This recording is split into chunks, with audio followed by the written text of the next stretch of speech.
ইমান ভাল নে ইমান ভাল পুৰা ভাল আজি মোৰ ইমান ভাল নহয় মোৰ মাতটো বহি আছে গতিকে মই অকণমান সময় কম বেছি দেৰি নকওঁ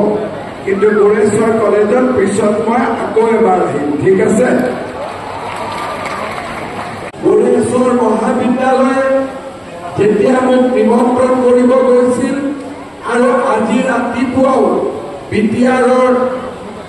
মুৰব্বী প্ৰমোদ বড়ো ডাঙৰীয়া এমপি দিলীপ শইকীয়া ডাঙৰীয়া বিধায়ক ভৱেশ কলিতা ডাঙৰীয়াই মোক অনুৰোধ কৰিছিলে যে গোৰেশ্বৰ মহাবিদ্যালয়ত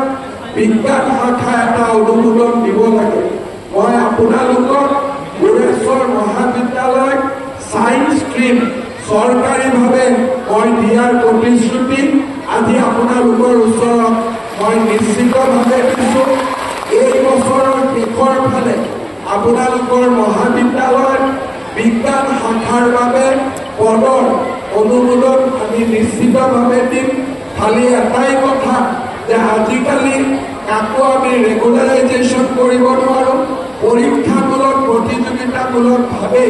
অধ্যাপক অধ্যাপিকাৰ আমি নিযুক্তি কৰিব লাগিব গোৰেশ্বৰত বহুদিনৰ মূৰত আহিছোঁ দিলীপ শইকীয়া ডাঙৰীয়া মোক কৈছিলে যে আমাৰ ৰেলৱে লাইনৰ ওপৰত ফ্লাইঅভাৰ বনাব লাগে ভৱেশ কলিতা ডাঙৰীয়াই মোক বহুদিনৰ পৰা কৈছিলে ইতিমধ্যে ৰেলৱে বিভাগে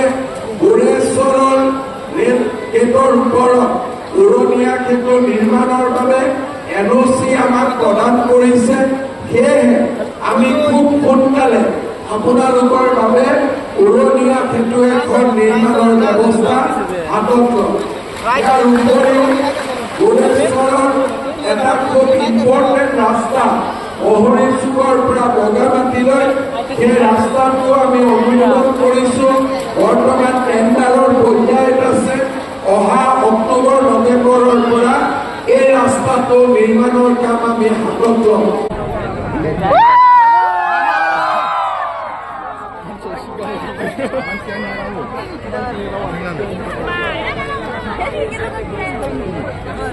Hãy subscribe cho kênh Ghiền Mì Gõ để không bỏ lỡ những video hấp dẫn